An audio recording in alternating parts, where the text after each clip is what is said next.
Ayun. Dito tayo. Pinadadaan ako ni kuya dito. Exit pala to. Dito tayo. Sundan natin yung daan. Ayan. Ito palang entrance ng monasteryo. Ayun. Ayun nga, nakasulat exit. Dito tayo sa entrance. Diba? Diyan muna kaya. Ayun, may giant pugad. Puntahan natin yung giant pugad na yun. Ayun, pwede mo na. Ayun, sila Doggy kasama. Mamaya tayo pupunta dyan sa kaliwa. Muna tayo sa pugad. Medyo rough road papunta ng pugad. Oh, video ka pa more. Pag nasimplang ka, yari ka ngayon.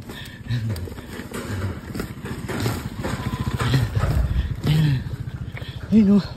View pa rin talaga oh. Yan, Eco Park.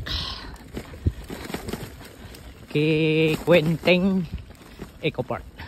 Ay, hindi ko pala natanong kung saan. Ayun oh, view walk daw. Veranda Rotonda view deck. Ayan, may view deck. Dito muna tayo sa pugad. Dito muna tayo sa pugad bago tayo punta sa view deck. Ayun oh. Sa monasteryo may may paganito rin naman oh. May pa pugad. Yan. Yan yung mga view ng pugad na makikita mo. Ayan. Oh, ganda. Loops, ganda ngayon. Natutuwa ako. Tapos mamaya yari na naman ako sa ahon nito. Ayun, nandito ko sa pugad. Ang laki ng pugad nila dito.